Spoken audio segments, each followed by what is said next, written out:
Rússia. Eu tenho feito alguns desses vídeos de e se o país 10 se desintegrasse por um tempo, e muitas pessoas têm pedido para eu fazer um sobre a Rússia. O objetivo deste vídeo não é defender uma divisão, mas simplesmente demonstrar como uma não é impossível devido à maneira como o território existe agora. Nós geralmente chamamos este país de Rússia, mas na realidade seu nome oficial é Federação Russa. Após o fim da União Soviética, várias ex-repúblicas soviéticas conquistaram a independência, formando novos países. E o que antes era a República Socialista Soviética Russa, hoje se reinventou em uma federação dividida em várias repúblicas, territórios, zonas autônomas e cidades federais.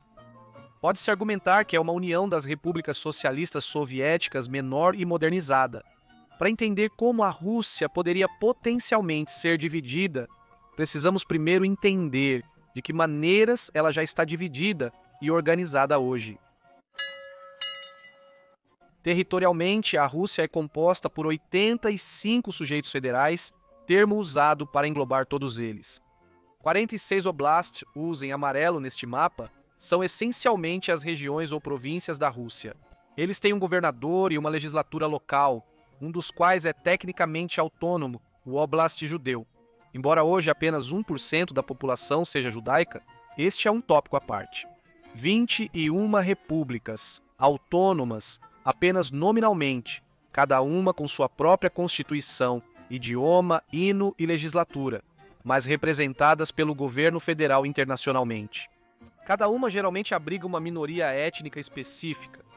9 gritos legalmente idênticos aos oblasts, apenas com nome diferente devido ao período histórico em que foram formados, mas variam muito entre si de acordo com sua localização. 4 okrugs, distritos autônomos, cada um com uma minoria étnica substancial ou predominante, conforme a definição oficial, e 2 cidades federais, as principais que funcionam como sua própria região. Agora que entendemos como a Rússia está organizada territorialmente, de que maneiras ela poderia se desintegrar? O cenário mais provável é que algumas das repúblicas ou okrugs mais distantes, como as do Cáucaso, Sibéria ou Extremo Oriente, possam se separar da Rússia, enquanto outras onde as culturas nativas locais predominam, permaneçam como parte do país. Para o propósito deste vídeo, vou considerar o cenário hipotético e altamente improvável de cada um deles se tornando independente, com a própria Rússia permanecendo apenas como seus oblasts, cidades federais e alguns dos CRIs, com todas as repúblicas, okrugs, e alguns dos CRIs se tornando independentes e se separando da federação. Quando se trata dos CRIs, não é tão fácil categorizar como parece. Embora legalmente sejam idênticos aos oblasts, eles variam muito. Por exemplo, Krasnoyarsk é tão grande e em sua própria região que, no caso de uma separação, poderia-se dizer que faz sentido que se torne seu próprio país. Os russos compõem 91% da população, enquanto o Krai de Krasnodar ou o Krai de Stavropol são basicamente oblasts com um nome distinto. Também é improvável que esses se separem. Se todas as repúblicas e okrugs se separassem, o que aconteceria com os oblasts que ficariam territorialmente desconectados do restante da Rússia? Eles seriam forçados a ser independentes ou se juntariam aos novos países ao seu redor. Porém, Kaliningrado não fez isso, e hoje é um esclave da Rússia, então talvez isso pudesse ocorrer com eles também. Porque se esses estados separatistas seriam independentes por conta própria, é outra questão. Muitos provavelmente não seriam sustentáveis econômica e financeiramente, sendo forçados a se unir aos vizinhos. Este mapa das regiões econômicas da Rússia mostra uma divisão mais realista e uma possível previsão de como esses novos estados poderiam se agrupar em novas uniões após a independência. Agora que estabelecemos o cenário hipotético, vamos analisá-lo mais detalhadamente. Além da existência dessas divisões territoriais, por que essa separação seria possível, ainda que altamente improvável? Para responder a isso, precisamos analisar mapas que mostram as diferenças dentro do território da Federação Russa, explicando por que essas divisões existem até hoje. Cultura e etnia são fatores importantes. Este mapa nos mostra a cultura mais prevalente no antigo território da União das Repúblicas Socialistas Soviéticas. Atualmente, muitos dos lugares onde existiam outros grupos culturais, além dos russos, não são estados independentes, embora alguns sejam. os carelianos continuam sob domínio russo. Na região do Cáucaso, o povo de Daguestão, por exemplo, ainda faz parte da federação, e muitos outros de culturas turcas, urálicas, altaicas, caucasianas ou siberianas vivem hoje sob o domínio russo nesses territórios de assuntos federais. Embora os valores possam ter mudado desde a união das repúblicas socialistas soviéticas, este mapa recente mostra a porcentagem de russos étnicos em cada região e, em várias delas, os russos não ultrapassam 30%. A língua pode ser uma das maiores diferenças regionais. Na Rússia, provavelmente todos falam russo, mas podem usar mais uma língua local no dia a dia. Este mapa aponta isso. Apesar de as línguas minoritárias serem exageradas aqui, já que algumas são faladas por cerca de 100 pessoas, sua existência, mesmo que em declínio, prova que existem diferentes culturas em toda a Federação Russa. Quando se trata de religião, existem algumas diferenças, mesmo que a maior parte do território seja cristão ortodoxo, mas territórios islâmicos e budistas existem dentro da federação. A falta de infraestrutura em grande parte do território russo, principalmente nas regiões autônomas, pode justificar candidaturas à independência. Se o governo central não os ajudar, talvez devam se ajudar. Esta comparação da infraestrutura rodoviária entre a Finlândia e a Carélia na região de fronteira é um bom exemplo. A distribuição populacional também é um grande problema, como mostrado neste mapa. A maioria das pessoas está no oeste e algumas ao longo das fronteiras sul, mas quase ninguém vive na Sibéria e no leste. Este mapa divide a população da Rússia em 3 partes, mostrando como poucas pessoas vivem no território branco, embora isso possa ser um argumento contra essa divisão.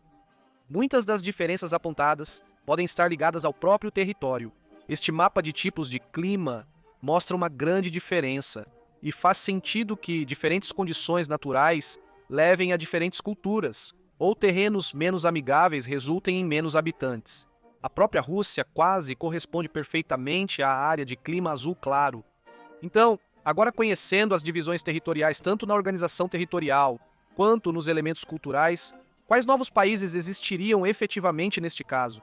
E como ficaria essa Rússia reduzida? A Federação Russa possui 21 repúblicas em seu território. De acordo com sua designação oficial, são divisões administrativas originalmente criadas como estados-nação para representar áreas de etnia não russa. Tecnicamente, esses países concordam que a Rússia os represente em assuntos externos. Eles estão concentrados principalmente em 5 áreas, incluindo o Cáucaso, onde encontramos repúblicas como Chechênia, Daguestão e Kalmykia. Kalmykia é um excelente exemplo de cultura única. Eles abrigam os mongóis kalmyks, sendo a única região europeia onde o budismo predomina. Há também outras 6 repúblicas, muitas com identidade própria. A região dos Urais, acho que um pouco antes dos Urais, composta por 6 repúblicas que todas fazem fronteira entre si, além de uma maior separada, Komi, lar do povo Komi. As outras 6 consistem, por exemplo, em Suvashia, lar do povo Suvash, um grupo étnico turco, ou Bashkortostan, a república mais populosa com 4 milhões de pessoas, anteriormente conhecida como Bashkiria, e a primeira república socialista soviética autônoma na União das Repúblicas Socialistas Soviéticas, a Carélia, no norte, fica ao lado da Finlândia.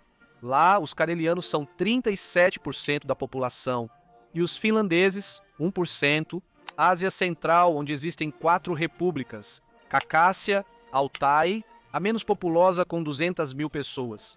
Tuva, que foi um país independente de 1921 a 1944, e Buriatia, onde os nativos Buryats são 43% da população, muitos de herança mongol. Em todos eles, a cultura nativa difere muito da Rússia. E Sibéria, onde a única república é Sakha, a maior subdivisão de país do mundo, com os nativos sakas compondo 81% da população e os russos apenas 10%. Uma coisa que vem imediatamente à mente é que os novos países poderiam se reunir em suas próprias uniões locais, especialmente aqui no Cáucaso ou na Ásia Central, onde muitos são de herança mongol e ou islâmica. Mas também e especialmente no Cáucaso, a existência dessas repúblicas é justificada precisamente pelo fato de que os territórios são efetivamente diferentes da Rússia e entre si, como a Chechênia ou Daguestão, então novas uniões de países seriam improváveis aqui. Em seguida, temos os okrugs, essencialmente definidos como territórios autônomos étnicos, todos eles no norte. Chukotka, na Sibéria, lar de apenas 50 mil pessoas, 56% das quais são nativas chuvans, Khanty-Mansi, Nenets, em ambos os quais os russos são maioria, e Yamalu-Nenets, onde os russos são apenas 42%. É curioso que esses territórios sejam supostamente onde os grupos étnicos prevalecem, mas encontramos etnias locais muito maiores nas repúblicas. Costumava haver mais akrugs, mas eles têm desaparecido com o tempo. Falando nisso, o Oblast Autônomo Judeu também poderia se separar. A fé judaica não é predominante na região, representando apenas 1% da população. Contudo, os grupos étnicos também não são tão predominantes nos akrugs. Seria interessante ter um segundo Estado judeu paralelo a Israel, considerando que usariam isso como identidade. Por fim, há alguns oblasts e krais que também poderiam se separar. Essencialmente, esses no leste que ficariam desconectados territorialmente devido à independência das repúblicas, mas onde os russos são maioria de fato. Se quiséssemos expandir o cenário para um cenário ainda mais improvável, poderíamos considerar a ideia das duas cidades federais se separarem em seus próprios estados independentes, Moscou e São Petersburgo. É curioso como os estados-cidade, antes tão comuns na história, agora são raros.